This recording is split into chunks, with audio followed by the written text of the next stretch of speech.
I swear. Actually be books that I just bought that I for somebody else, dude. Stop! Get out of here. I was waiting to see if you would notice. I didn't see with the curtain. You can continue on with your video. Stop! It's already broke. You're lucky we have the one downstairs for the kitchen window. Will you be the one to take a stand? Get out of here! I gotta get ready to go to work. And, stop! Maybe I'll get some bloopers with my husband being so annoying, but let me redo for the 4th time now this intro. Hello everybody and welcome back to another book related video here on my channel, and also potentially a start to a new series. I might make more than just one video and actually turn it into a series. I'm sure you guys have seen this video going across the internet. We are actually doing a read it or unhaul it. So in today's video we are actually bringing out my handy dandy jar. All of the books in this jar are books that I have yet to tackle. They could have been books that have been sitting on my shelves for just a few months, a few years even, or they could have been new ones that I just picked up and I went ahead and threw them in here. For the most part though, they are only the first book in a series, and it says or continue next series, so I'll throw those prompts back in. And also none of my old books I will be unhauling. Even if I choose not to read them at this given moment, I'm gonna bend the rules just a little bit. It's my video, my channel, because I will never get rid of my old books. Those will be staying, but otherwise some other books, yes, I will be okay with getting rid of them. So without further ado, let's go ahead and see what book that we are pulling for today's video, because I have to leave for work in literally about 10 minutes and I still have to get ready for work. I guess we'll give it a good shake. I feel like these aren't gonna move around if I shake them because there's a lot of books in here. Off the top of my head, I think we have about 90 books on my physical TBR. Let's try and get one from the middle. Okay, for our first episode, first video doing this, here's the prompt. All right, hopefully that was not upside down. Hopefully you guys could read it. Indestructible. This one's a really good one. I just picked this up and I've yet to read it. I think it's my newest book that I just picked up, which is perfect. So actually with this book, my husband and I just went to St. Vincent and this was 25 cents. I bought 3 books from that trip, and this is like a war story book. I was really intrigued about it, especially because it's been a while since I've read a type of book like this. So I did pick this up. It says one man's rescue mission that changed the course of World War II. So I'm really excited to hop into this and to see what this is about. Without further ado, let's go ahead, hop into the book. And for me, I'm gonna go to work and actually start reading it. And I hate to say this, but I will not be recording at work. We just have too much going on, and also I just don't want people really knowing I have a YouTube. I will come update you probably tonight, but I need to go get ready. Hello everybody, I want to do my first actual update on Indestructible. I know that this might be a weird location, but actually we've been kind of working on my truck, getting new brakes. I kind of just updated for a vlog. I don't know when I'm going to put it in, but I probably put it in with maybe the house update vlog because we've been doing a lot of stuff. But I want to update because I've been meaning to update on this book since I hit 100 pages, or relatively around 100, and I am now almost to 150. I'm at 132 and I was supposed to read today around 50 pages. I just haven't been able to read at all today because we've been so busy, and then we came back and we had to try and finish my breaks and bleed them. It's just a whole fiasco with that. And then also I had to leave in less than an hour to go to work. So I want to just talk about a couple things. First off, with this book, I'm enjoying the writing. I love the little story. I love, since it's not necessarily in the US during the war or the first bombing of the war with Pearl Harbor, we're over in the Philippines for the most part, and we're just reading and following this main character and a little bit of his family, because right now he's going back and forth trying to make sure his family is safe, which is such a great story. And also you get flashbacks of him as like a younger kid, his little life after his father was killed. He was born in 1900. I think his dad died in 1908, give or take. It was one of those where he had a general store. I think he was like stabbed or something outside, maybe shot, and then they burnt down the stores. And then his mom eventually had to pick him. I think he had like a couple siblings. I don't remember how many, if it was 10 in total, but basically they moved in with an uncle. I don't know whose uncle, if it's his uncle, if it's somebody related or not, but then they basically were slaves on this plantation because the uncle decided to throw them in one of the slave shacks pretty much. And also they went out and they did, I think it was like a penny a day or a penny a job or something like that. It was like $5 for the entire month. So all of them kids became slaves, and it was just following his life. It's really nice to kind of learn about. It's like interesting, not necessarily nice, but it's very interesting. And I like the concept of the book because we're not just following the timeline of the war. We get a little flashbacks of him, his past life, and then also his family, which I think is really cool. Some things more specific that I wrote down as I was reading, because I've been actually underlining a lot in this book. So one thing is on page 10. Here's just a little bit of my underlining. Hopefully my hands don't stain the book. They're very dirty right now. But this is back before the war. So if you know about the history of the US, you know how like the 30s were. It doesn't specify the exact year in the 30s, but it says back in the 30s when PI's Navy pay finally broke the $200 a month mark, he brought the check home and passed it around at the dinner table. So each of his child held at it. They looked at it very closely because they had never seen that much money like in the palm of their hand in one sitting. And his wife actually looked at it, turned to look at him, and she just was very soft spoken at the time and just quiet. And I think she teared up, and she basically just told him, she's like, I'm so proud of you. And I was like, thinking back to me and my husband, of course, like you move on through the ranks, but my husband being at the time just mosquito wings, a little lonely airman, and he ended it not necessarily really high up there, but as a staff sergeant. And just the difference in pay, like how we lived, how we started, and then as we just kept getting more money, just naturally as you move on up, it's like we really have come far. We still have really come far. And it just brought me back to feeling like that. It made me like, it gave me just like a real feeling in a way. So like I said, there's just been a few things that I've been underlining. This one in particular, I actually also put on there history, because I've always heard also the other things that the Japanese used to do during the war. When I would speak about that in school, people would just be like, no, that's not what's in the books. Well, this character or the writer actually talked about some of the bad things that they would do to civilians, to, you know, children. Fathers would have to watch as their daughters or their wives were having stuff done to them. And there were just some really bad things, because it's like, no matter what on war, no side is truly innocent. Both do terrible bad things. On page 97, this is one of those like flashback times that I found really interesting. So of course, our main character is kind of like a Navy pilot, and he also flew other things. So his two sons, Nath and Paul, basically with the toilets on there, he described them as like a stainless steel pot that basically just had a trap door that opened up to the air. And anytime you basically use the bathroom, anything that was in the toilet would just drop into the air and everything below it. This little story that I underlined was his two sons took turns dropping Coke bottles in it. When flushed, it simply opened a small hole in the bottom of the fuselage and drained into the sky below. When a bottle fell through the hole, it shrieked as soon as the slipstream caught it. The boys thought it was hysterical until the passengers began to panic with all the odd noises coming from the back of the aircraft. When PI discovered what they were doing, he took them aside and chewed them out. I thought that was really funny. He was worried, of course, obviously, if that bottle were to hit somebody in the head, it would probably kill them. 116 was a really good one that I underlined. There has been so much that I've been underlining, honestly, but basically this was previous to actual cars. I think PI had never seen a car before. This was his first impression. So this guy ended up showing up in one of the first kind of cars, and it was so funny because he accidentally ran over one of their family pigs that they had, and it says, while it did dampen the mood, PI's love for all things mechanical was born from that day. What I put with it is, all it takes is one car. I have one car that started my obsession with vehicles. And then also down here farther along, he also later on seen the first plane in the sky. At the time, I don't think he really understood what they were to a point, but he basically just said, but the sight of that airplane set his imagination free, and he said, someday I'm going to drive one of those things. Another one, this is what I thought about with my husband and I. Him and his wife have been married for 20 years, and they're pretty much opposites, but in my husband and I's circumstance, we are the exact same, just opposite genders. And I underlined, they never stopped growing together, even when the circumstances forced them to be geographically apart. It was, I'm not gonna say easy, long distance relationship when we were dating, and then after we were married and he was deployed. And then of course, even the Thunderbirds when he was gone over 200 days of the year. I'm not gonna say it was necessarily easy, like a breeze. Obviously we missed each other, but it was so easy to just be focused on our relationship, to not be upset with each other, to still continue to grow our relationship. I felt like we were just made for each other, and I underlined that and put mine and his name. There was another part in here because he was a mechanic at one point before he became a pilot. He made his pilots as he was up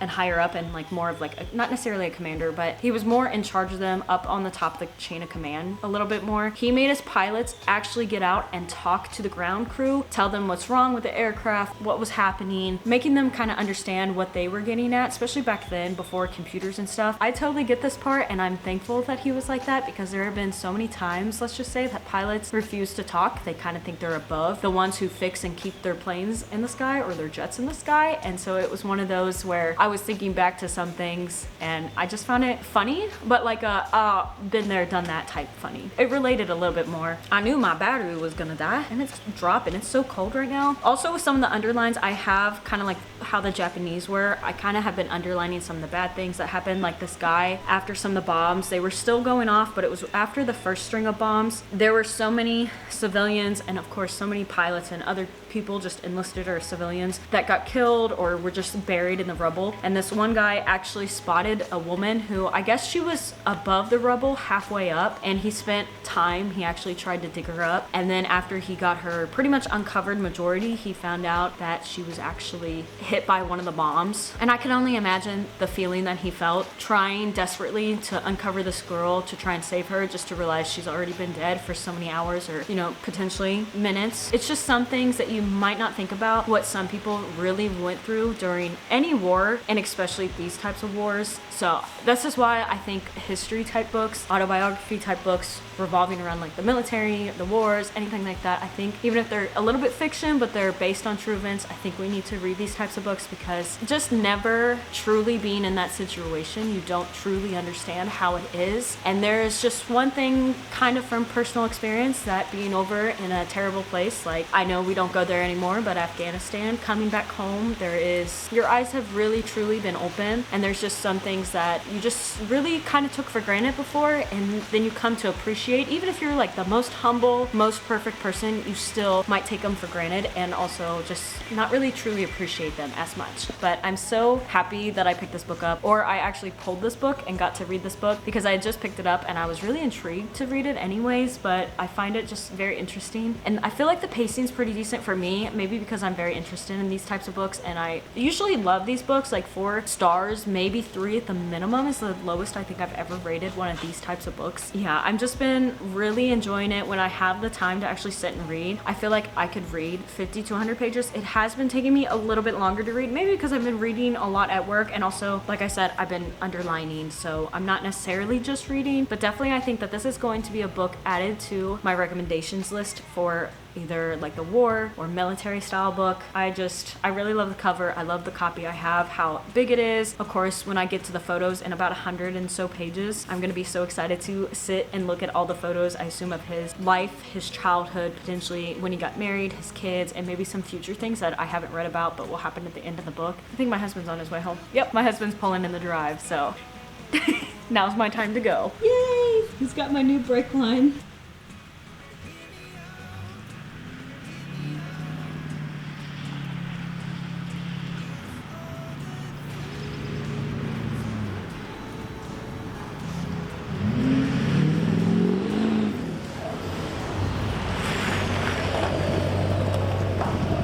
I said it once, I'll say it again. I love my life.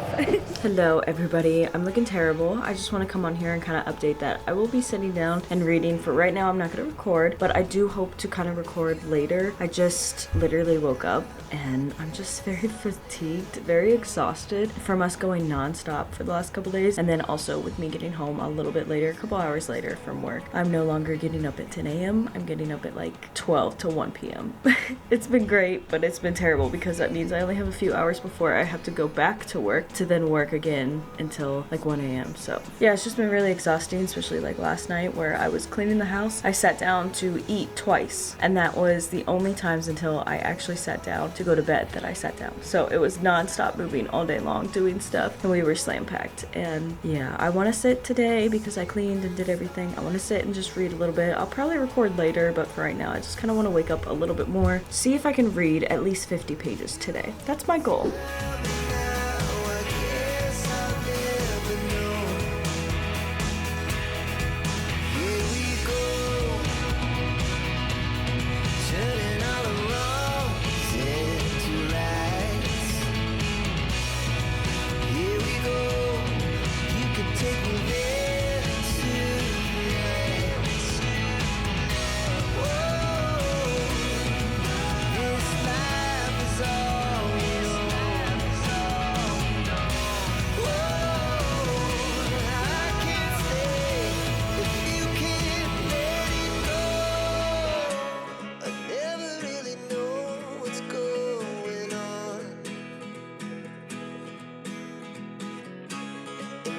Alright everybody, I want to update now that I'm back. It's been a couple hours. Also, I think I got up around noon, close to 1. I didn't read when I ate, but then I sat down and I read, and now it's about 3, actually it's 3:30 because Josh is on his way home. So it's been about probably, I'd say 2.5 hours. I've been reading this book just a little bit slower than I want, but we started on around page 140 today. I did stop almost to 240, so almost 100 pages later it is 222. I still have the same feelings about this book where I'm enjoying it. I'm glad that we got this book. Technically, P.I. was going to try and move his family one last time because he just knew that the front that they had was just going to fall through. He knew Japan was eventually going to basically take control of the area that he was in, and so he was trying to move his family, get them to safety, and in return he got really upset because his basically commander never explained to him, never told him anything, even though he suspected a few things. So then in return, Japan actually gained control in a way of this area, and he didn't have time to move his family, so now his family's kind of fending for themselves, and he's having to do actual military stuff because now he's not necessarily enlisted, but technically he's re-enlisted again. I don't know the Navy's chain of command. I know a little bit of the Army and then of course the Air Forces, but basically he became like an enlisted and then became an officer. So he's a first ranking officer, I do believe. I'm not 100% sure of what they made him, but basically he's also upset because he's like, you guys didn't let me get out my family. You didn't tell me anything. You're making me do this. You're treating me this way. I've never been treated like this. I didn't ask to be an officer. You could take it away. If you try and hold me to jail or go against me, I'm gonna try and fight for my family. So there's some more, like, not necessarily drama, but in term like drama things happening in this book alongside the war. And you also get 2 different POVs in a way, following P.I., but then we kind of switch to what his wife is doing. It's not necessarily first person. You don't get that detail, but you do kind of get a little bit of insights of what's going on with his family as he's trying to get back to them and also trying to protect them, but having to run errands or having to do supply runs or other things. People with their stupidity and losing planes, they spend weeks or days trying to fix these planes, trying to get them just running, and then they have parts that they can't find, so sometimes they make shift parts, and then when they finally get them up in the air, there's always something stupid that they do, the pilots do, that don't have many training hours or hours in general for flight, and then they crash them and there's another plane lost, basically. So it's very frustrating reading about this because I think in one chapter it was like 4 or 5 planes right in a row that took off, didn't have landing gear all of a sudden, so he crashed that when landing. There was one guy that got a little basically cocky, and I think he tipped his wing into, I don't remember what body of water, but basically that plane was gone after touching water. So it's like a lot of stupidity and also a lot of just annoyance for me because you only have so many planes. This is during a very chaotic, hectic, low supply type time. That was one thing that I was kind of getting annoyed with, not necessarily the book, just like the circumstances that were happening. But I'm still enjoying this. I'm definitely going to hit probably 250 by the end of today. Well, I don't want to say 250. That is only 25 pages away. So I could hit page 250 by the end of tonight after I get off work because we have the double planes again and we also have breakdown before. So I work really early, but I'm staying still until probably 12:30 to 1. So I should be able to get to 250 and hopefully we can finish this book in a couple days, just because it is taking me so long with us being so busy to sit down and actually read more than like 3 pages at a time. And we only have a few days left of March, and I would love to finish this book in March because this would be my 3rd book completed. Granted, I did read 2 big books. This is only like 400 pages, and then the last book I read and I finished was over 800 pages. So I'm up there for page count. I'm just not up there for books, not necessarily, and I would like to definitely finish this in March. So I'm going to be trying to use an audiobook that I just actually decided to use a free trial for through Amazon, and I think technically it's through Audible. I'm going to be trying to use that when I go to work and maybe when I come home because I can shut off my phone. I don't have to leave it open like a YouTube one since I don't have YouTube Premium. And then hopefully that in turn will let me get 50 to maybe 100 pages extra a day, and then we can finish this book a little bit earlier. But that's all I really have to update. I have to go make supper because Josh is on his way home, and yeah, there's not much going on, to be honest.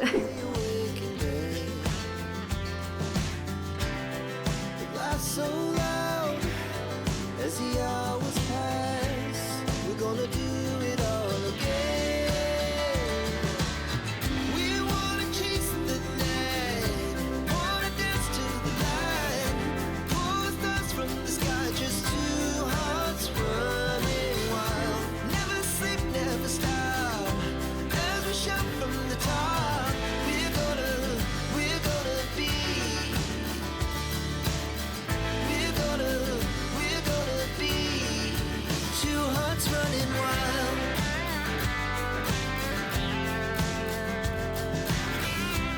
Hello everybody, I want to give my final thoughts on Indestructible. I did finish this book. It's actually been a few days. I started a new book, but at the same time I've been working. Like, I worked a 12-hour, actually pretty much more than a 12-hour shift last night. I've been busy for the last couple days. I've not been able to update, and I just have a few minutes before we leave so I can update and do this outro, and I really want to finish this video so I can post it for this Sunday. So with that being said, I'm going to be talking about this book fairly quickly. Overall, hopping into this book, I really enjoyed like the pacing of it. I enjoyed how I wanted to underline a few things, and I underlined I think probably about maybe 20-30 different things within the entire book, which is honestly pretty decent for me because I don't underline or annotate. I liked how this book was a war story, but also you had the point of view of his family being in the camp. I liked the little things that the children did, especially the daughter being basically like a little spy. I don't know, it was just really entertaining, but also more like you're learning about history and what some things happen, so it's kind of like you're really thinking about what people went through, which is really good. And I love the cover. I love how this book felt. I like actually the thickness of the book. I feel like it looks really good on my shelf too, like displaying the spine with all my other military type books, memoirs, things like that. I did have a good time with this book, and it has been a few days since I read it, and I have kind of thought about it more so I think to update this video, but otherwise I don't think I've thought too much about it. I did rate this actually 4 stars. I think this was a great first book to try with this read it or unhaul it, and I would recommend this. I thought originally that this author was maybe related to the person who he was talking about and the family he was talking about, but then when I looked up to see if I could find an audiobook, I found out that this author writes a lot of other war type stories, or at least more historical fiction. I don't think he's related at all. I think he just got a lot of information, because there's also a big section, like this is the acknowledgements, and then it goes into like notes and then the bibliography. We have a lot of information at the back of this book. I guess he was just more so an author. He was given a story, he looked into it a little bit more, put in some facts, made a book, published it, and then carried on and went on his way. I don't think I'll necessarily be looking for another book of his if I stumble across it and I feel like reading it maybe. Otherwise, I'm not going to necessarily seek out him or his book specifically. I did have a really good time, and I do recommend this book. If you can get through a 500, I think it was, page book. Yeah, it was pretty much like a 450 page book. If you can get through that, it's a little slow at some parts, really fast paced towards the end, in my opinion. Of course, very tense. There were some things that you learn a lot more as you go on through the book. It gets a little bit more tense as the war is kind of, as we know, ending, but during the time it's more of just like the troops are falling back or this is happening, and so one group of people will get very tense and they turn to some very terrible things. They do terrible things to people, and yeah, it's really good history to know about, to hear about, and I do recommend it for that. I know this is one of those books that most people, if they've seen it, they probably just skip over it, but I love these types of books, and I'm glad that I'm adding another one to my shelf. Thank you all so much for watching this video. I hope you guys all enjoyed it. Thank you for this idea. I know it's been circling BookTube for a while now, but I just got this idea to pick it up randomly because I didn't know what my next book was going to be, so I was like, let's just draw a prompt from a jar. And then I remembered how people were using these as like a read it or unhaul it, so I think maybe once a month I will try and continue this. I think this is a really good idea if I'm just struggling or not wanting to pick up my TBR. Like this next one, it goes along with my TBR. It worked out really good. That book, I've already, I think, 150 pages into it, and I'm making that read it or unhaul it. So episode 2 will be coming probably within a month, if not a little bit more, just because of timing and other things that I need to film. So thank you all so much for watching. If you like this video, if you want to see more, let me know down in the comments. Be sure to like and subscribe for future videos, and I hope to see you all in another video here on my channel, and God bless.